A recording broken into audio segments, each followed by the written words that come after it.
আল্লাহ যাই মুমিন কি নয় শান নয়ার আল্লাহ যাই মুমিন কি নয় শান নয়ার গুফতার মে রফতার মে আল্লাহ কি বুরহান বাবা তুমি তো ইবাদত শুধু তসবির মধ্যে সীমাবদ্ধ করলা, 5 ওয়াক্ত নামাজের মধ্যে সীমাবদ্ধ করলা, হাজী সাহেব হওয়ার মধ্যে সীমাবদ্ধ করলা। আরেকটা দিক যে কঠিন, আমার দ্বারা যেন কোনো মোমেন কষ্ট না পায়, আমার দ্বারা যেন প্রজা কষ্ট না পায়, আমার আচার আচরণে কোনো আলেম কষ্ট না পায়, আমার আচার আচরণে ইমাম মর্জন কষ্ট না পায়। শরীয়তের যে বিরাট বিধান সেই দিকে তুমি লক্ষ্য করলা না। একটা মুরগিরে আবদ্ধ রাইখা খানা না দেওয়ার কারণে এত বড় আলেমের এলেম যদি চিনার থেকে বিদায় হয়ে যায়, তাহলে নেতার নেতৃত্ব বিদায় হয়ে যাবে, ক্ষমতাসীনের ক্ষমতা হারাইয়া যাবে। আমার দ্বারা যদি আরেকজন কষ্ট পায়, জোরে বলেন ঠিক কিনা? উমর ইবনুল খাত্তাব প্রত্যেক একটু জোরে বলেন রাদিয়াল্লাহু তাআলা আনহু। উনি রাষ্ট্রনায়ক। আমগো বাংলাদেশ, ভারত, পাকিস্তান এরকম 3 দেশ মিলে যা তা না, পুরোটা পৃথিবীকে 2 ভাগ করলে 1 ভাগের রাষ্ট্রপ্রধান হযরত উমর ইবনুল খাত্তাব, জোরে বলেন রাদিয়াল্লাহু তাআলা আনহু। ওনার কৃতদাস আজাদ করা গোলাম আসলাম রাদিয়াল্লাহু আনহু ওনাকে সঙ্গে নিয়ে রাত্রিবেলা চক্কর দিতেন, কোথায় কি কোন হালাতে আছেন। চক্কর দিতে গিয়ে দেখেন কিছু বাচ্চা কান্নাকাটি করতেছে, আর মা একটা ফাতিলের মধ্যে কি যেন রাইখা লাকড়ি দিয়া চুলা জ্বালাইয়া আগুন দিয়ে ফাতিলের জিনিসগুলাকে গরম করতেছে। হযরত ওমর রাদিয়াল্লাহু দূরে থেকে তাকাইলেন, বাচ্চাগুলা কান্দে, উনি ফাঁক বসাইছে। ওমর রাদিয়াল্লাহু ভাবছেন ফাঁকটা হইতে দেরি হয়, এরপরে মনে বাচ্চাদেরকে খাওয়াবে। খবর লইলেন, খবর লওয়ার পরে মা কান্দা দিলেন, ও মুসাফির ও ফতিকেরা, আমার এই বাচ্চাগুলা ক্ষুধার্ত, বারবার মায়ের কাছে খাওয়ার আবেদন করে, দেওয়ার মতো কোনো জিনিস ঘরের মধ্যে নাই। বাচ্চাদেরকে সান্ত্বনা দেওয়ার জন্য শুধু খালি খালি পানিগুলা চুলের উপরে দিয়া লাকড়ি দিয়ে আগুন ধরাইছি, বাচ্চাগুলো একটা সান্ত্বনা পাবে। আমার মা আমাদের জন্য ফাঁক বসাইছি, আমার মা আমাদের জন্য রান্না বসাইছি, এরকম আশায় আশায় থেকে যদি ঘুম আইসা যায়, আমি তাদের কান্না থেকে বাইসে গেলাম। এটা হলো আমার একটা বাহানা, এটা আমার একটা চলনা, বাচ্চাদের কান্না আমি সইতে পারি না।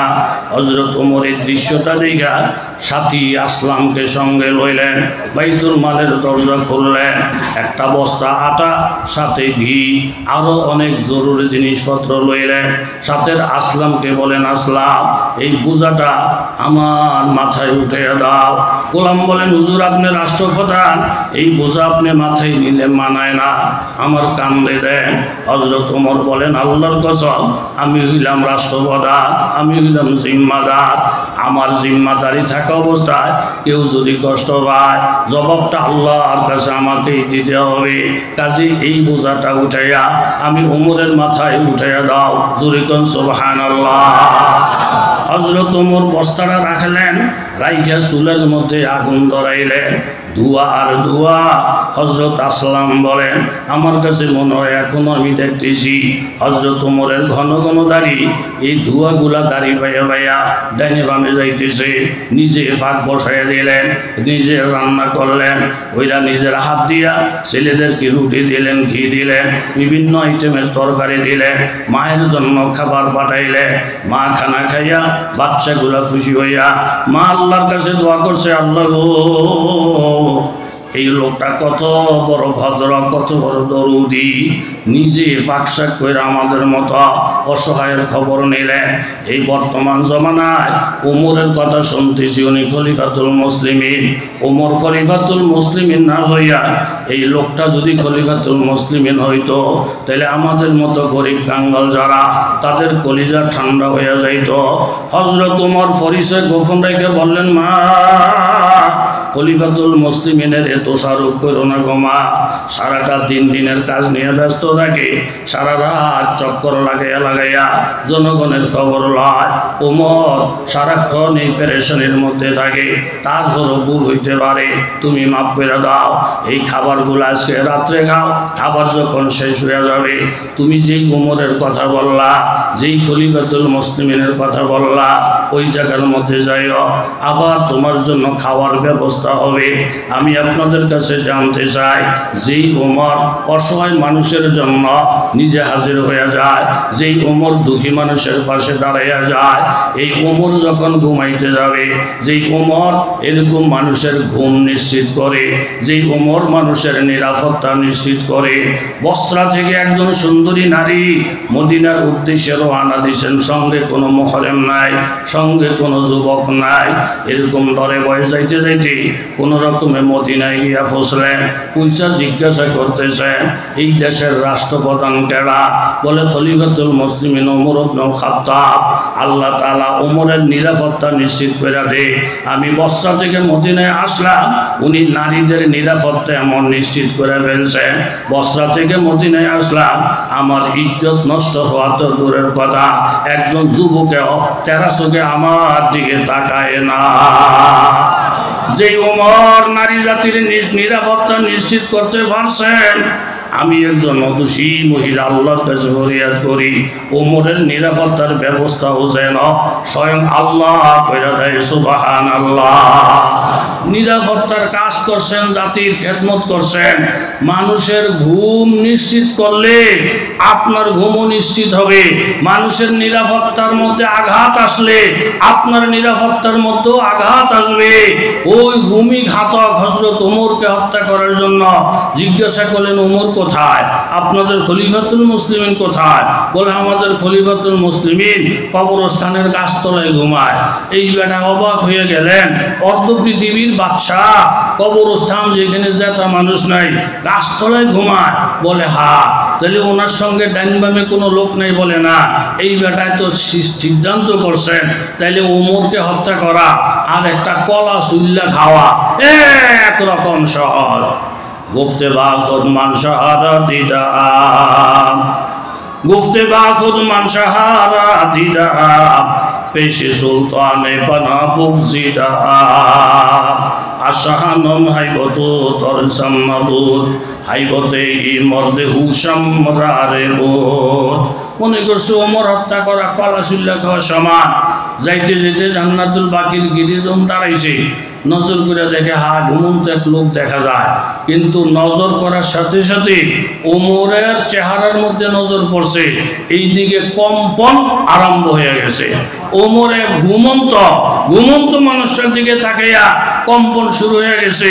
নিজে নিজে বলতেছেন, আমি কত রাজা বাদশার জীবনে দেখছি, কত এরকম ভাবে প্রভাবশালী নেতা নেত্রীর সঙ্গে চলছি, কোনোদিন ভয় পাই নাই। ওমরকে দেখার সাথে সাথে আমার হুশ জ্ঞান চলে গেছে। যাইতে ওমরের কাছে যখন গেছে, এই গাছতলা থেকে আওয়াজ আসে, ও কপাল ফরা ওমর, হাজার হাজার মানুষের ঘুম নিশ্চিত কইরা, হাজার হাজার মানুষের যান জীবনের নিরাপত্তা নিশ্চিত কইরা ওমর যখন ঘুমায়, ওমরের খোদা ওমরের পাহারা দেয়। জয় বলেন সুবহানাল্লাহ। আজকাল নেতা নেত্রী নিরাপত্তা নাই, পুলিশ ছাড়া একটা গ্রামের থেকে আরেকটা গ্রামে যাওয়াও সম্ভব না। পুলিশ ছাড়া কোনো নেতা, কোনো বড় লোক এক শহরের থেকে আরেক শহরে যাওয়াও সম্ভব না। ডাইনে বামে হেফাজত করার পরেও মাঝে মধ্যে ঠুস, একটা কুকুর নিরাপত্তার সাথে ঘুমায়, পাহারাদারি লাগে না। এত বড় বড় রাষ্ট্রের মালিকেরা আজকে কুকুরের থেকেও তারা নিরাপত্তাহীন। পুলিশ ছাড়া চলা সম্ভব হয় না, কারণ একটাই, যেহেতু আরেকজনের নিরাপত্তা নিশ্চিত করতে পারো নাই, তোমার নিরাপত্তাও নিশ্চিত হইতে পারে না। কথা জোরে বলেন ঠিক কি? আল্লাহ, উনি চিন্তা করে গেলেন, আমি আরামের বিছনায় ঘুম আসে না, ঘুম আসবো কেমনে? বেটা বিবাহ শাদী করছে, বাচ্চা হয় না, ছেলে মেয়ে হয় না, ফেরেশান। অনেক দোয়া দূর পরে আল্লাহ একটা মেয়ে দিছে। হুজুরদের কাছে জিজ্ঞাসা করলেন, হুজুর, এই মেয়েটার মুখ দেখে আমার চিন্তা ভাবনা সব দূর হয়ে গেছে, আপনারা একটু চিন্তা করে মেয়েটার একটা নাম রাখেন তো। হুজুরে বলেন নাম তো সোজা, মেয়ের মুখ দেখে যখন সব পেরেশানি দূর, অশান্তি শান্তিতে পরিণত হয়েছে, তাহলে আর ফেঁসা ফেঁসি লাভ নাই, মেয়ের নাম রেখে দেন শান্তি। জোরে বলেন কি? আর জোরে বলেন কি? শান্তি আস্তে আস্তে বড় হয়েছে, গাড়ি কিনছে, ড্রাইভার রাখছে, জিজ্ঞেসে ড্রাইভার আমার নাম কি? আমার নাম ইসলাম। এখন শান্তি যার গাড়িতে ওঠে এই বেটার নাম কি? কথা কন না কা? শান্তি ইসলামের গাড়িতে চইরা এক দেশ থেকে আরেক দেশে যায়, টঙ্গী বাজার যাইতে লাগবো আধা ঘন্টা, ইসলামের গাড়িতে উঠলে এক টান দিয়ে লই যাইব 5 মিনিটে। যেই জায়গায় যাইতে লাগবো 5 ঘন্টা, ইসলামের গাড়িতে উঠলে এক টানে লই যাইব 1 ঘন্টা। শান্তি চিন্তা করে দেখলো ইসলামের গাড়ির মতো নিরাপদ, এত দ্রুত গতিতে গন্তব্যস্থানে যাওয়ার বিকল্প কোনো পথ নাই।